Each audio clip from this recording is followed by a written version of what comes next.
Welcome back to Real Phonies, where we take a love for movies and television and combine it with very little knowledge about movies and television. I'm your host, Christian. Joined with me are my co-host, Joseph. Yellow. And Jehu.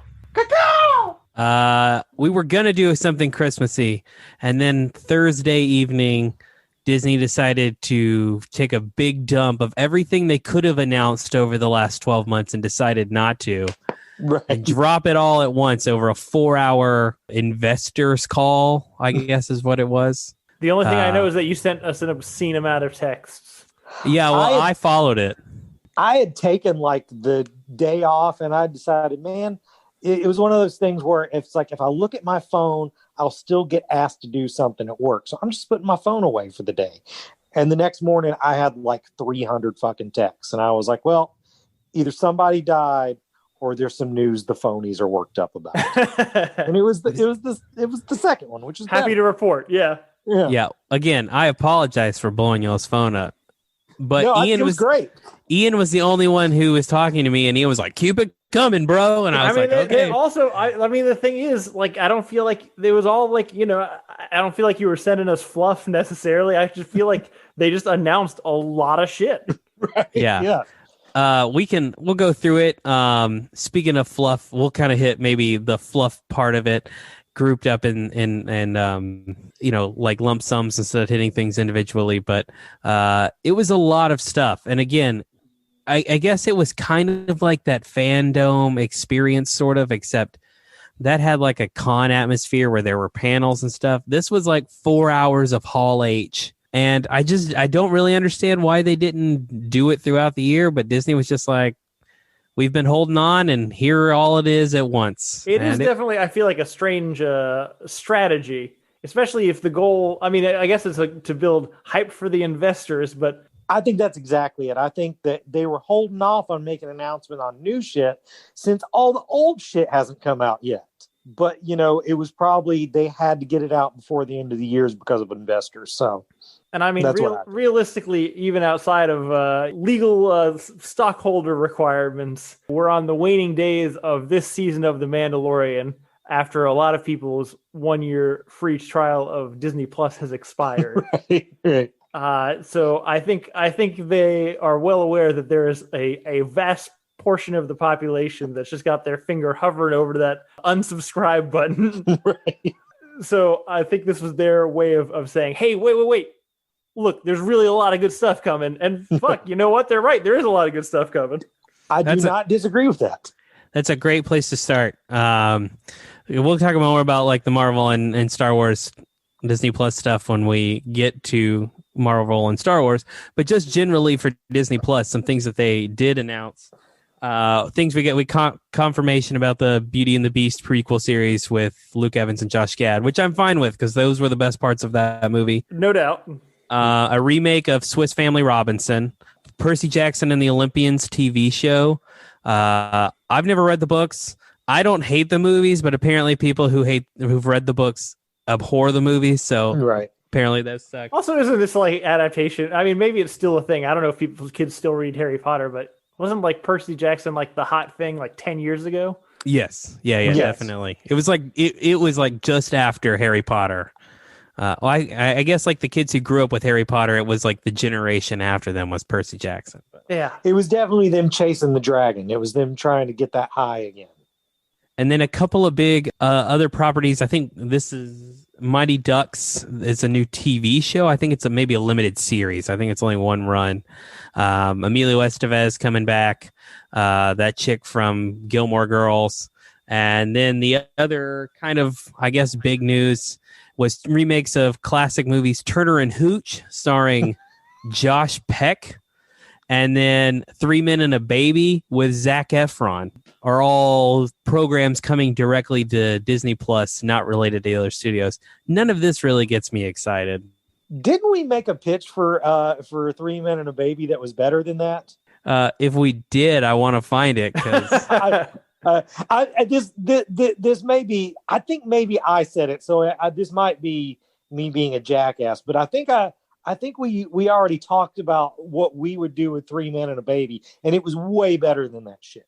Yeah, that is not something that I can understand why you would go back to. Like, Right. I get we have a million versions of Robin Hood, or I mean, Peter Pan and Robin Hood for that matter. Mhm. So I understand why maybe you're like, oh, we need another interpretation. No one is saying I want to rewatch 3 Men and a Baby. I do feel like Zac Efron though could grow a good mustache, so I'd like to see that. The only way I would really be excited about a 3 Men and a Baby remake is if they made it about, the urban legend about the dead kid in the window. Yeah. I feel like that was your pitch. Am I wrong if we're going to go back and find that episode? I had something specific about casting. It was some specific shtick, but I can't remember what it was. I just know I was really fucking proud of myself. I just feel like if you're going to like bring up weird 80s baby movies that we can't make anymore and turn them into TV series, let's do Look Who's Talking and tell Bruce Willis he can just do it from his fucking cell phone. Yeah. I think he'd be on board. That is a very similar quality.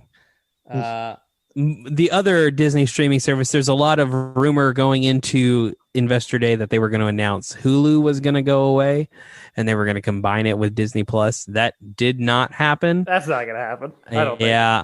There was something that kind of gave that credence. They announced Star, which is like international markets. That's adult content. Won't be in the U.S. market. They're just going to keep putting it adult content on Hulu. But some things that did come, we got. Oh, this is kind of FX too, because since Disney owns everything now, 4 more seasons of It's Sunny in Philadelphia. God knows I will not argue against that. That's that show is quite often my Prozac. 2 more seasons of Handmaid's Tale, at least. A Noah, what's his name? Baumbach? Noah Hawley. Hawley, the other one. Yeah. Noah Hawley's making an alien show, which sounds pretty dope. I like those words combined together. I'm most excited about. I think this is fucking great. A Stones show, which is right now got 2 season order. Rolling Stones TV show. I don't really know much more about it. And then something called Shogun, which they're calling real world Game of Thrones. It's about feudal Japan. Of all of that, I mean, the Shogun sounds cool, but definitely the alien show is the thing that gets me hyped. I feel like Noah Hawley, because I feel like if you're going to do aliens, there's got to be an anthology aspect to the seasons. And that's just the best guy to do it. I feel like he could do episodes from the perspective of the xenomorphs and make it interesting. It's like I'm just excited for all the shit because that guy, I like the way that guy's mind works. He did Legion, right? He did. Yeah. As long as Dan Stevens isn't in it, I'm fine with it. I'm going to go on record and say Dan Stevens will probably be in it. Son of a bitch. I think we'll see a lot of people from. We'll definitely see. I can't think of her name, but the girl who's both in Legion and Fargo, she will probably be your Ripley. Or your Ripley type character. Good call. So that really brings us to the big dogs, the things that we care about most on this podcast.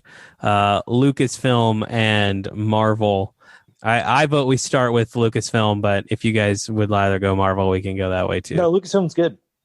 So big announcements. First one was Mandalorian Season 3 debuts Christmas Day 2021. So 53 weeks from now, mark it on your calendar, start your countdown. But the other things are Dave Filoni and Jon Favreau have 2 more shows coming out. Rangers of the New Republic and Ahsoka, which gives some justification why Ahsoka has been in Mandalorian because it did not need to be her. But as a backdoor pilot, as everyone could freaking tell. Right. Yeah, sure. I trust those guys. Whatever. As long as the Rangers one isn't about Cara Dune, I'll probably be happy.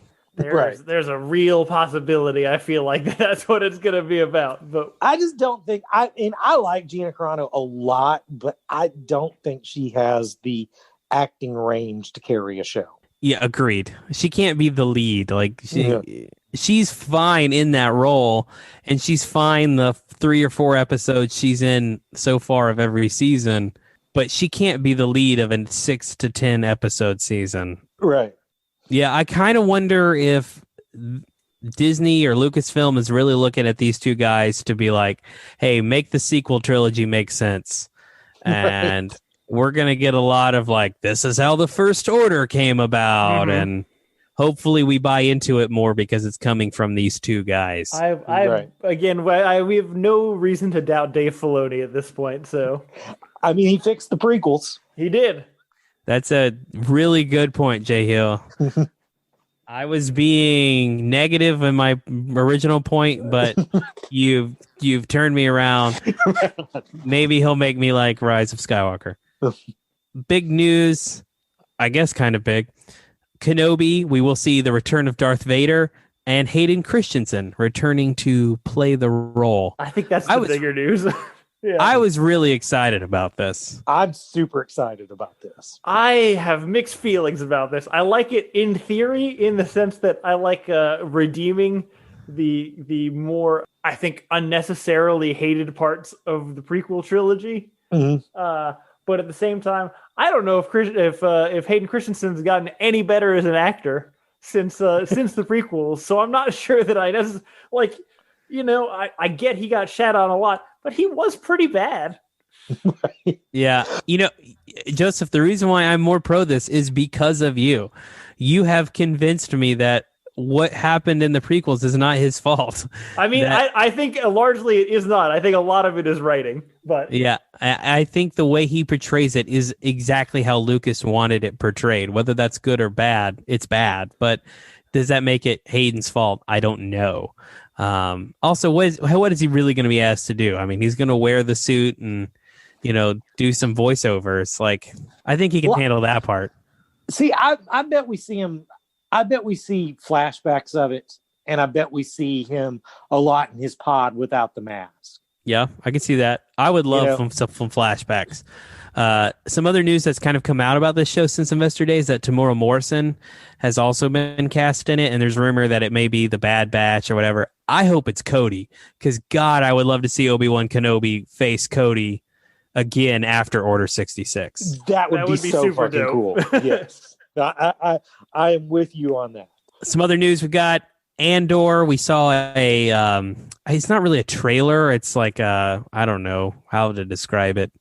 Making of type of thing. It's early stages. That show's been filming for about a month. I feel like it's what they usually classify under like featurette. Yeah, that looks good. What we first saw of Suicide Squad like 6 months ago. Yeah. It looks good. I'm pumped for that show.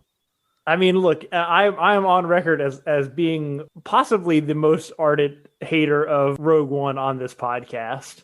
But if they did one thing right, I think making a Han Solo character with a charismatic actor who's just slightly on the wrong side of that, scoundrel with the heart of gold kind of thing was a great fucking choice. So I'm excited to come back to this character. Yeah, we didn't really there were some casting announcements, but I don't remember any of those people, so they don't matter. Is K2SO coming back? Yes, Alan Tudyk will be back as K2SO. So Alan Tudyk has got to be loving quarantine life, because now he can just do voice work from anywhere all the time. Right. He's a very in-demand guy. He's got a new show on Sci-Fi. I know it. So, animated wise, we got a trailer for Star Wars: The Bad Batch, which is kind of like a quasi sequel to Clone Wars, about characters that were just introduced in the last season. Other interesting thing about this trailer is Fennec Shand, who Mulan, Agent May, whatever her name is, plays in The Mandalorian, is featured heavily in it. I don't know. Looks cool. Again, Dave Filoni, I'm on board. Sure. Right. Star Wars Visions, which is an collection of anime shorts made by Japanese studios set in the Star Wars universe. I'm real pumped about this. And they didn't show anything, but it's all the right words for Christian to get excited about. Yep, same here. Right. The other cartoon show was The Droid Story. I don't care. This is probably for children. It's about C-3PO and R2-D2, my least two favorite Star Wars characters. And then live action shows, they announced Lando and The Acolyte. We didn't really get much about either of them, other than The Acolyte will be in the new time period that Disney has created called the High Republic. All right. Lando, we don't know who's playing Lando Calrissian. That was a big thing. People wondered if that means they were going to recast, because they did not specifically say Donald Glover was coming back, but I hope he does. I hope he does too. Did you guys see the logo for that show, the Lando show? No. I did not. Oh, it's dope looking. I'll send it to you in a text. Sorry for... Joseph, make it the screen grab or whatever for the episode on Instagram. Can make that happen. It's a cool logo.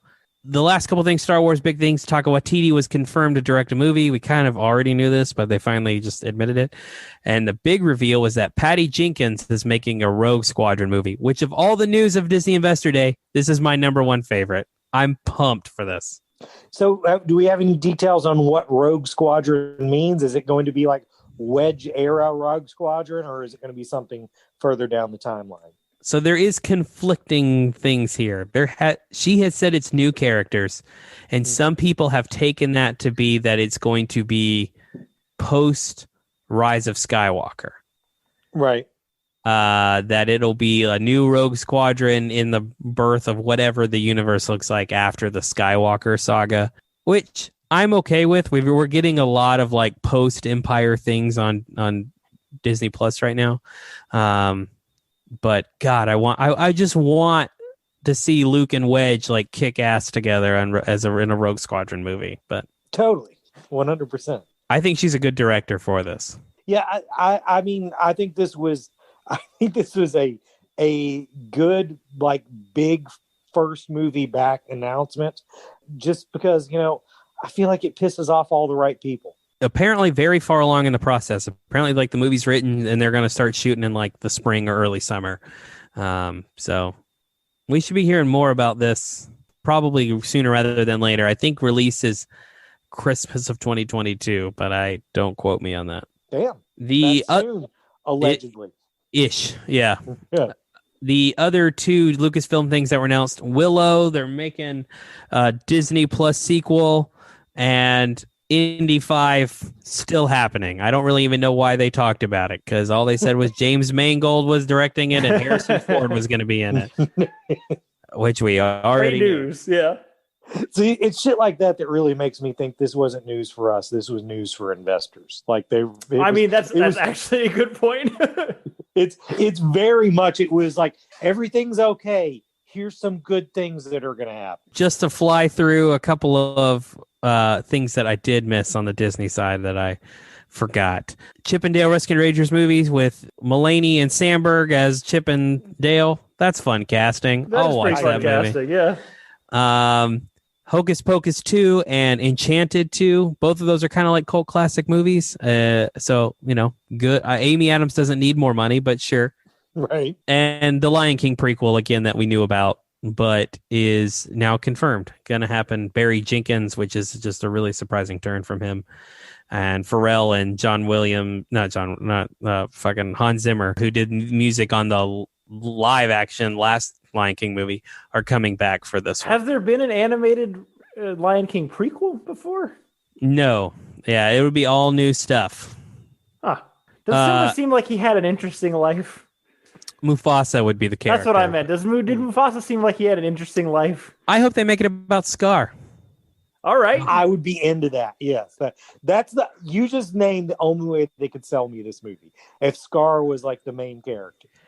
I want Scar to be the main character, and I want He Lives in You, which is not in the movie version of Lion King. It's in Lion King 2. It's also in the Broadway version of Lion King. Great fucking song. It's the best Lion King song. It should be in it. Some kind of like quasi sequels that from Disney Animation. Zootopia is getting a Disney Plus show. Moana, Big Hero 6, and Princess and the Frog are all getting Disney Plus TV series. Is Zootopia still super popular with kids? I don't know. My kids don't watch it near as much as they used to, but they used to watch it every day. So that's right. I know it was just one of those ones that like caught on where it's just like one of those repeat viewings forever type shows. So I wasn't sure if it had maintained cultural hold. It will be an anthology show, which I think is kind of fun. I mean, there's definitely stuff to explore in that world if you want to. So I'm down with it. To be fair, again, I already have an anime for this. I don't need this, but for kids, it's fine. Moving on to Pixar, they had two big announcements. One is new movie called Turning Red, which is about a young girl. It's made by the guy who made the Dumpling short, which scarred families for months. It's scary as hell. It's terrifying. It's on Disney Plus. It's called Bow, if you've never seen it. It's fucking terrifying. He's making a movie called Turning Red, which is about a young girl. Every time she gets excited, she turns into a giant red panda, which is like a very Ghibli concept to me. Yep. It's very funny, at least on paper. I'll probably watch that. I'm sure there's going to be a dark turn at some point. Her balls change size. The thing that broke the internet that people just could not get their brains wrapped around of is Pixar's making a movie called Lightyear, which is about Buzz Lightyear, but not the toy, about a human voiced by Chris Evans. I can't help but feel like they've kind of done something like this before. Am I There wrong? was a TV show. There was a TV show, right? Yeah. Yeah. Okay. I feel like I watched some of that show. It's like the Galactic Adventures of Buzz Lightyear or something stupid. But yeah, and it's actually, I remember it being kind of a fun show. So. Yeah, like I mean, I think the concept is fine. I don't understand why this is so complicated for people. Yeah, they just did. People did not understand why it wasn't Tim Allen and why this movie exists. But I think, based on the description, he's a fighter pilot. So I feel like they just wanted to make either A space or B, a flying movie. And they were like, oh, we could do this thing.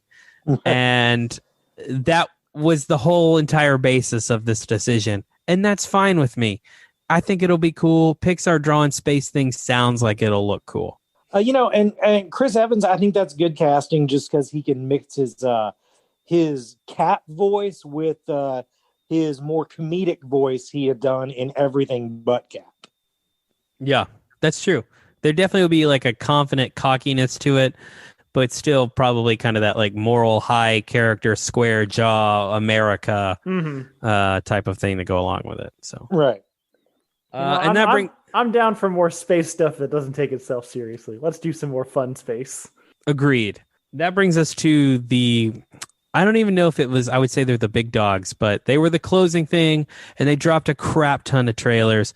Marvel announced really a bunch of shows. They did not discuss a lot in the movie realm, but we got a trailer for Miss Marvel, for Loki, for WandaVision, for Falcon and the Winter Soldier, for What If, and they announced release dates for all these things, which is basically starting in like mid-January through like June.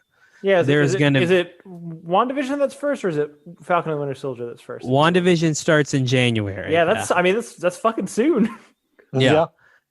And these trailers were good. I would like to hear if you guys watched them, which ones were your favorite. Mine, Loki. That trailer was dope. Loki looks great. And to be fair, it's kind of what we had talked about, what we thought this show might be. I feel like is what the show might be, which is essentially Marvel's Doctor Who. Yeah, right. Which I'm down for, because again, I feel like in theory, I like the idea of Doctor Who. I just can't get in with that fandom. Right. What's funny? There was so much of this shit. I haven't even watched. I haven't watched the WandaVision one, and I'm just now finding out that there was a Miss Marvel one. Yeah, I didn't know there was one. It's very short. The Miss Marvel one is really short. It's just like a brief introduction to who she is, and then like the title card. Like it's like maybe 30 seconds. All right. The Loki trailer, I don't know. All the look, all the feel just drew me in. Owen Wilson did not annoy me in it. Right. And, it looks like in the Marvel universe, like Loki is DB Cooper. Sign me up. That's that's shit that I'm going to want to watch. Right. WandaVision looks super interesting. But I was really, one that I've been more nervous about because I'm not sure Anthony Mackie or Sebastian Stan can carry a show. But the Falcon and the Winter Soldier trailer is really good. And I'm excited for that show. I don't know if either of them can carry it, but they both can carry it. I'm not 100% sold yet. I watched the trailer and they have like some moments of like fun banter, but I don't know. I wasn't finding it as much fun as I feel like I need to for me to enjoy the whole show. I also like it seems like their opening premise for the first season is the world is essentially absent a symbol. I guess it was the last Spider-Man movie. Right. An absent a symbol in Captain America, and one of them has to fill it. And I don't know. I don't know how that's going to fill up a whole season, but we're going to find out, I guess. Well, I mean, one of the lines that caught me in it was the this shield has a complicated history, and it's making me wonder if, I mean, I know there's already talk of that he's already cast John Walker, the U.S. agent, but also in Marvel history, basically to fix some continuity errors, they came up with a Captain America imposter that had happened between when Cap went in the ice and when he woke up. And, later he's retconned to be like a crazy guy and stuff like that. So I'm wondering if they're going to do something like that. Like maybe if there was another Cap in the 50s or something, and maybe he wasn't a good guy. There's a lot of potential there, but I have a lot of just apprehension with this show. I hope it's great, and I'm sure I probably will love it, but until it's here, I'm going to be probably more nervous about it than I am than some of the other things we're getting. Right.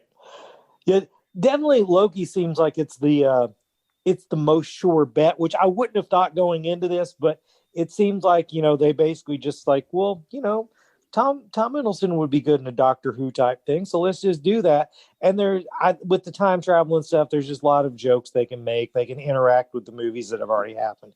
It seems like the more sure bet of all three of them, but I'm still rooting for Falcon and Winter Soldier the most, just because I want it to be the best. Yeah. I'm surprised that you're surprised by this one looking the best, because I feel like just from an outside perspective, Tom Hiddleston has the most just like raw star power, I guess, of all the leads from the other shows. And then add in Owen Wilson, and you've already got like enough charisma to carry a lot of bullshit, even if you don't put a good show together. That's a really good point. That is, yeah. We also had a trailer for What If. Looks really interesting. I don't really, know what to say else on that, other than it looks bizarre, and I think this is the last thing Chadwick Boseman did as T'Challa. Right. Pretty sure. I know the trailer highlighted, at least I saw the ones that I like immediately recognized were T'Challa as Star-Lord and Peggy Carter as, I guess, Captain Britain. Yeah.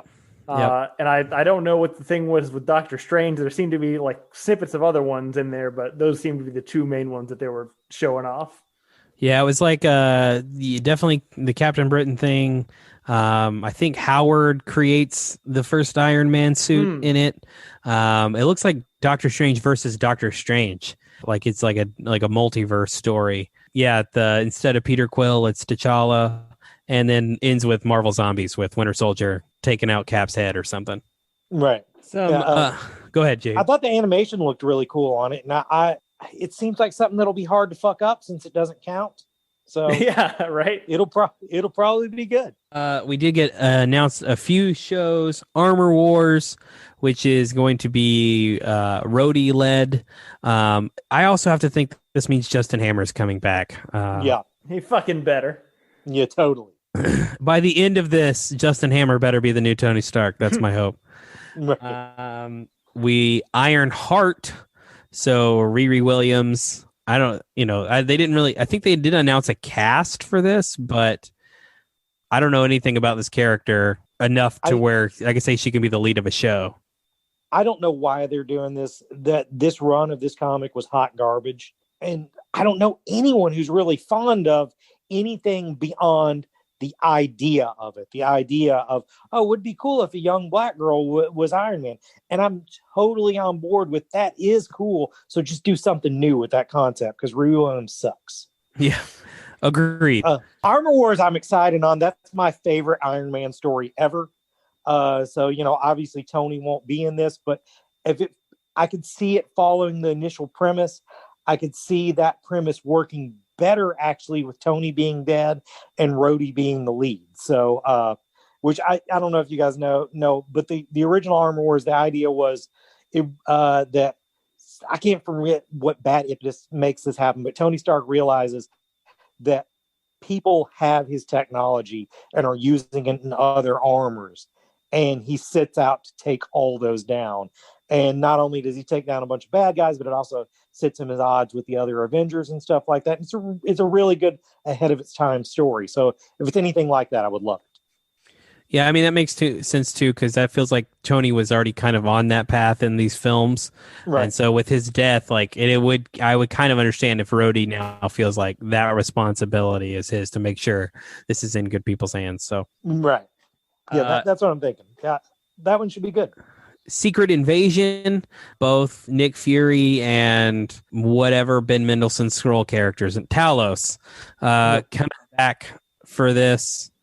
I don't know if it's weird that we're getting Secret Invasion as a TV show. To me, I would have thought this would be a movie because I would think you would want your stars in it. But I thought, honestly, this would probably end up being the arc of the next wave. And I guess probably them getting back the Fox characters probably blocked that and it got it moved into a side shot sort of TV show. But, whatever, it'll probably be good. And then they did kind of announce like a Marvel Kid show, which is I Am Groot, which is stories told from Baby Groot's perspective. I don't know if that means it's going to happen I guess we really didn't get that period. We got Baby Groot, and then I guess he's kind of still a baby in Guardians too. But sure, sounds fun. Don't know that I'll watch it, but right. Also in the Guardians of the Galaxy, they announced a Guardians of the Galaxy holiday special, which sounds perfect. James Gunn coming back. This is the right group of characters to do it with. It's the right property to do it with. I'm on board. So we don't know anything about it. We don't know if it's going to be animated, live action, right? It will be live action, and I think it will take place before Guardians 3, but I'm not positive of that. Yeah, I'm pretty on board with this. That sounds fucking great. I like the idea of either one, just general space holiday, Christmas-like space holiday, or Peter Quill trying to explain American Christmas to all of his crewmates and doing this weird knockoff celebration of, something that has absolutely nothing to do with Christianity in space. Both of those things sound fun to me. I want it to just be Light Day again. Like, you own Star Wars, just make Light Day a holiday. Crossover. Oh shit! Yeah. No, let's not open that door. That sounds like a bad idea. I 100% think this whole idea came about when somebody was listening to Christmas in Hollis. Yeah, like they were listening to this song and they were like, "Hey, Peter Quill would have this song on his Christmas mixtape," and then it came from there. That's a solid point. He probably, you know what? It probably is a Christmas mixtape out there. We'll get it when the holiday special comes out. So the only other things we really got announced were, in regards to movie news, we got the name of Ant-Man 3, which is Ant-Man and the Wasp: Quantumania, and I hate it. I hate it so much. You said that in the text thread too. I mean, I don't love it, but I'm curious as why you hate it so much. I hate how much they use the word quantum, and I get that this may be playing into it. Yeah, but I don't like it. I don't like that word. I don't like it. Right. I mean, definitely they've just used that word as, oh, it's magic. It can mean anything. Yeah. You know what? I actually didn't have a problem with it until you were when you said how much they use quantum. I had flashbacks to the Ant-Man and the Wasp and how much I hate that movie because of that. So now now you've convinced me to also hate the name of this. So good job. Good. The only other things we got confirmed, Jonathan Majors is in the film, and that the girl who played Cassie in Avengers Endgame, I don't know, got fired, and the girl who was gonna play old Stark daughter, I can't remember her name, Catherine Watson or something. She is the new Cassie Lang in this film, but whatever. I mean, again, I will watch it, but I am not excited for this film. I liked it. I liked the first two. You guys are mean. And then the big news, I guess, was that John Watts, the filmmaker who's made all three of the Marvel, Sony, Spider-Man team-up movies, is going to direct the Fantastic Four film, though we have no other information about it other than that. I tell you what, if your hobby was pasting John Krasinski's heads on images of Fantastic Four, this was a big week for you. You had a great fucking time. Yeah, I think that's a good choice for the director, and I like that it's happening. I like that we've finally got an announcement that some Fox property is happening. And I think it's good that they're going with Fantastic Four first. If the next wave is going to be more cosmic, they're the guys to go with. There's not as strong a connection with the X-Men to that stuff. Yeah, I mean, I agree with that. I think the guy's done a good job with Spider-Man. I kind of felt like, oh, this means it's going to be a while. But Spider-Man 3 comes out like in July or something. So this movie could be in production before the end of the year next year. So, yeah, good. Hopefully they get it right because no one has yet. I mean, here's the thing. I think the public opinion, including my own, because I don't have any comic attachment, to Fantastic Four is so low that I feel like you don't actually have to achieve that much to get people back on board with these characters anymore. Right. Like, That's just make fair. them kind of likable and have kind of a fun adventure. I mean, the reason I think John Watt is a good director is that he found a way with Spider-Man to make it different enough without like doing some stupid reinventing the wheel, like, I don't know, the last Fantastic Four movie. So I think he'll be good for this. You say John Krasinski, and I do believe it will probably end up being John Krasinski. But my fan cast is that I've seen a lot, and I agree with, is Raul Kauli, I think is how you say his name. The guy, the chef from Haunting of Bly Manor. A lot of people want that guy, and I think he would be a great choice for that character. I could get super on board with that. That guy's cool, yeah. And that's pretty much it. I probably missed stuff because they announced a lot of crap, but overall, pretty successful day for Disney, and especially for Disney Plus. I mean, again, I think it was kind of a necessary thing for Disney to do, timing wise, both based on, the Disney Plus, their own subscribers, and for their investors to let them know shit was coming down the line. But the convenient timing in the same week as HBO Max announces the whole all the movies going to HBO Max and theaters at the same time feels like this was a concerted effort to just give the big old bird to Netflix. Right. Yeah, well, Disney, they announced today, and I'm sure this is probably somewhat in response to how the internet's responded to the Investor Day thing, is that they believe by 2022 they will match Netflix in profit.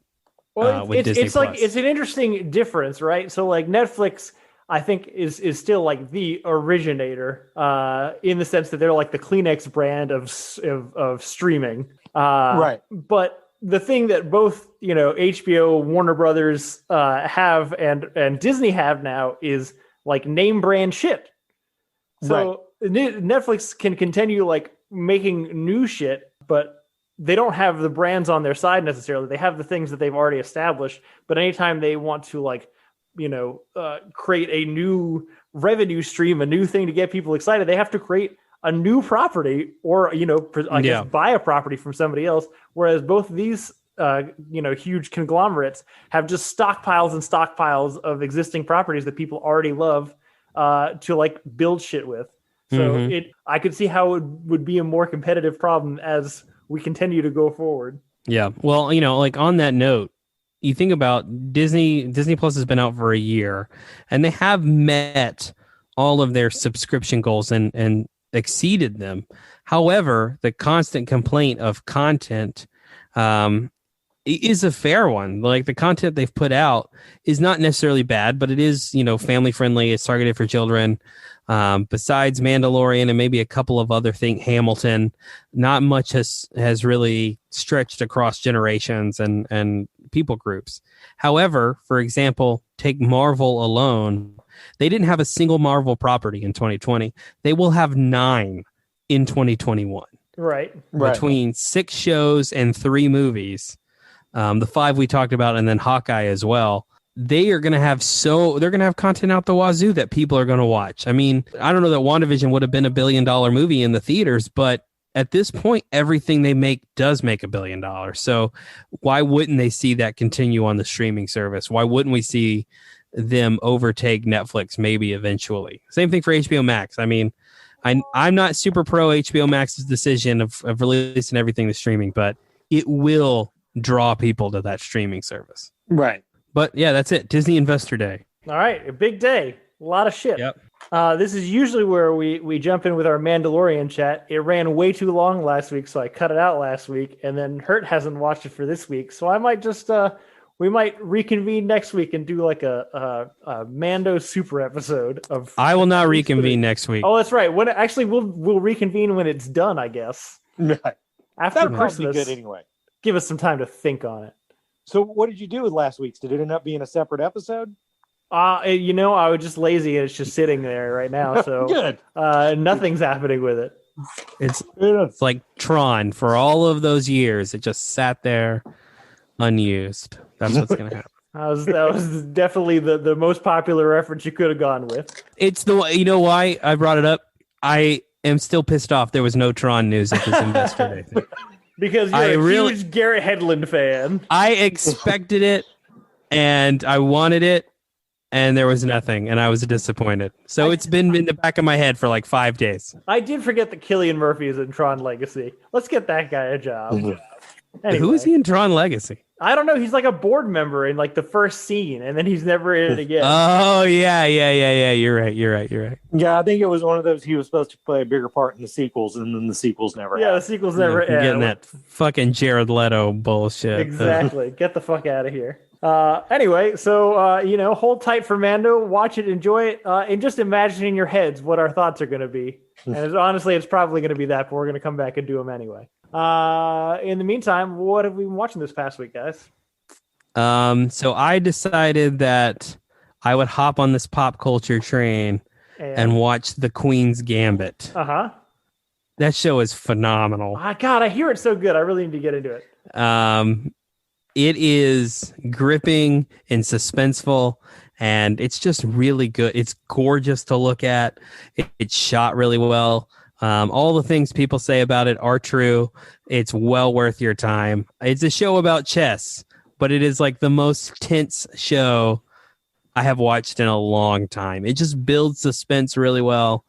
And the word Sicilian method is used about 90 times, and it never gets old. And I really like it. And because you're watching a TV show about chess, it makes you feel smarter. Correct. Yep.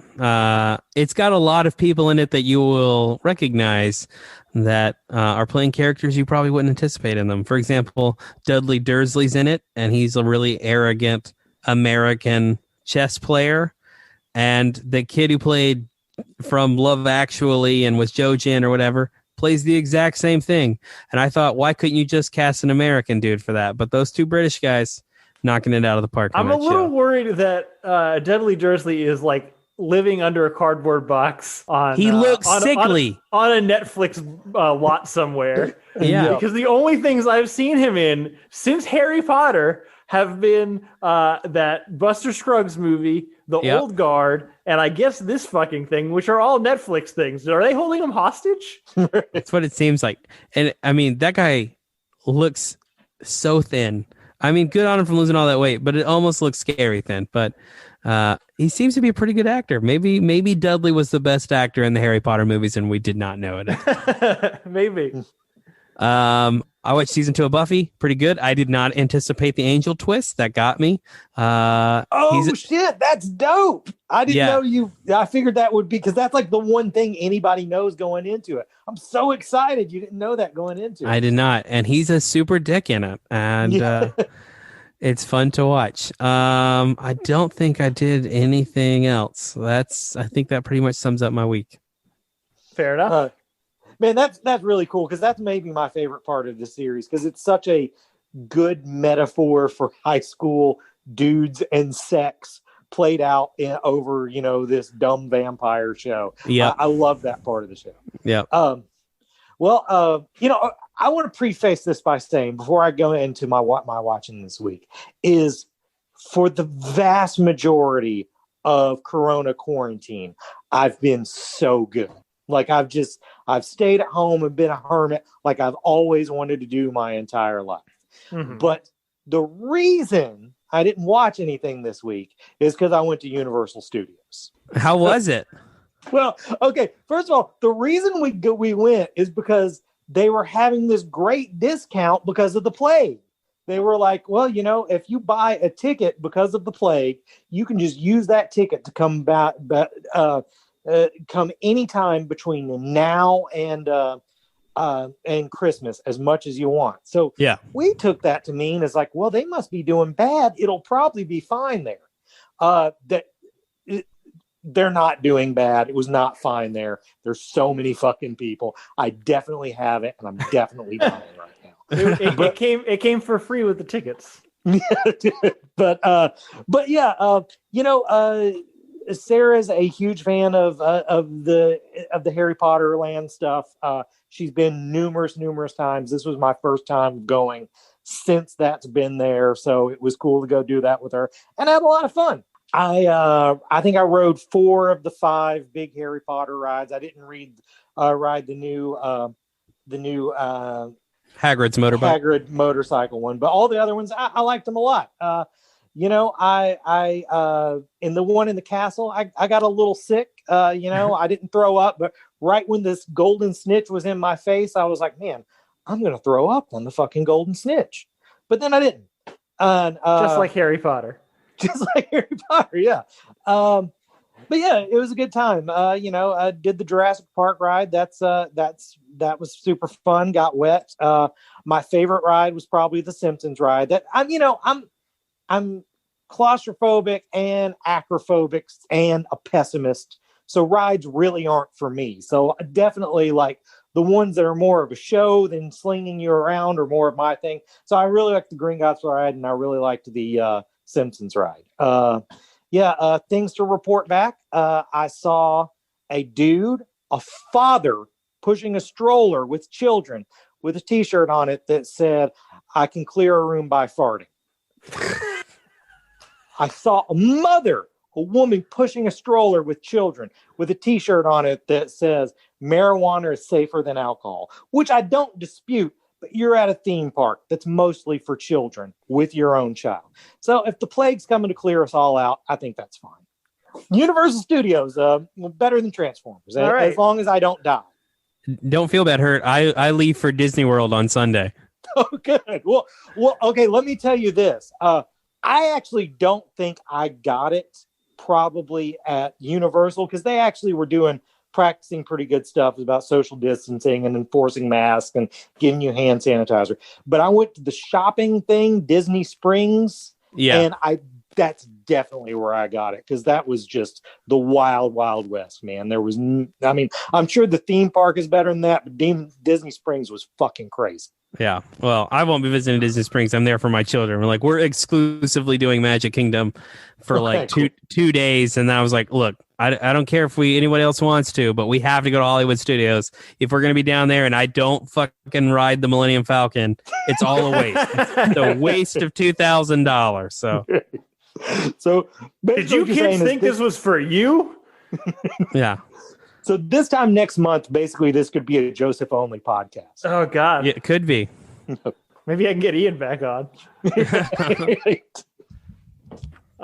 Well, cool. I unsurprisingly this week watched a bunch of anime. I'm really sorry for how inaccessible my portion of the podcast has become. I always used to judge Hurt for all of his soap shit, and now I've just realized I might be worse. It's funny because I can't do the soap shit until you get done with this, because we can't go the last 15 minutes of the podcast. We can't do both, huh? Just being self-indulgent bullshit.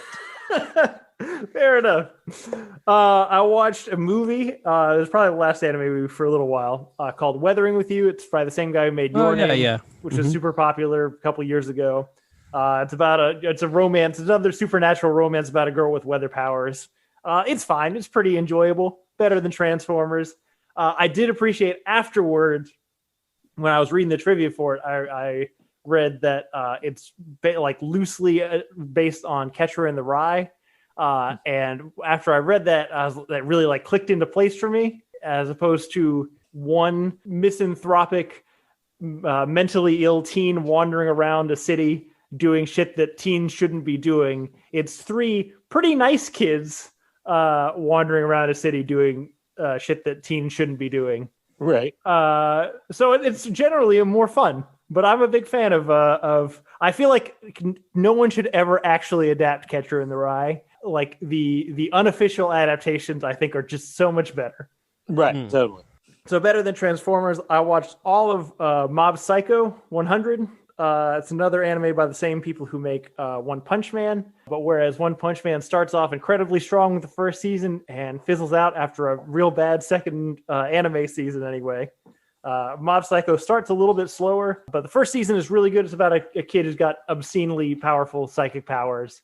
And the crux of the show isn't really that anybody can fight him or anything. It's mostly just that he doesn't really want to use them and people always just force him to do shit with them.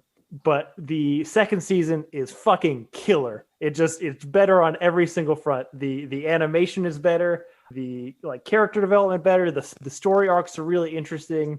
It's really it's one of the best seasons I've watched of anything in a long time. So, if you start this season, if you start the show, it's weird the first 4 episodes. But if you make it past there, it's good time. Better than Transformers. Right on. And then, Christian, did you watch the new episode of Attack on Titan? I did. I can't help but feel that whoever wrote this, it was a comic strip, I guess, for a comic first, started on this side. Because I feel like... So, as we mentioned to Hurt last week, we've been spending, the whole 3 seasons of this show on one side of a conflict, and then abruptly at the beginning of this season switch to the other side. And whereas the main story that we've been following has been a really high fantasy, heavy on the lore and rules and all that bullshit. There's been a lot to catch up on as the viewer over 3 seasons. Of content. The other side is essentially just a Nazi allegory, but if the Jews could be used as weapons. Yep. And I can't help but feel like that was the starting point. And then in their development of their story, they're like, oh, you know what? The other side of this would be really interesting. Yeah, but it's been, I don't think it's, I don't want to say it's a slow start for me, or I feel like there has been more catching up, but the general premise of this side is so much easier to understand. Right. So it's not the lore that's a catch up, is that it is kind of throwing a lot of new characters. Now, some of these, I can't remember the name of the Titan, the 4-legged one. Yeah. That's a presence in the show that we have felt before, and now we're getting a character connected to it. But there is it's kind of been a dump of here is a new set of chess pieces for us to play with. But the lore on this side certainly is much easier to grasp, and it does not take near as much. Right. I just can't connect the pieces. I can't help but feel like this is where the idea started. Yeah, I agree with that. But yeah, I mean, it also just feels like a completely different show. It does, and so, I haven't gotten used to that fact yet. I haven't either, but I'm sticking through it. I'm trusting till the end. The last season was so good. I'm in it. So, how do you feel about the new animation style? I don't know. I don't feel like it's that dramatic of a difference. The eyes are the only thing that gets me. They're the only thing that's, to me, is dramatically different. But it is just it feels more like a sister show than it does feel like season 4 of this. Yeah, it's like show. Fear the Walking Dead. Yeah, exactly. Of Attack on Titan. But yeah, that's all. That's it. It's all anime. I'm so sorry, America. So yeah, it sounds like we're going to be off for at least a week. When do you get back, Christian? I get back on Christmas Eve, so okay, so just 2 weeks off. Yeah. Oh, 2 weeks. 1 week, I guess. Yeah, 1 week off. So 1 week without real phonies. Enjoy your Christmas and our Christmas present to you. It is less of us. Right. So yeah, enjoy your holidays safely with your family in your bubbles, or go to Disney World if you're an asshole. Yep.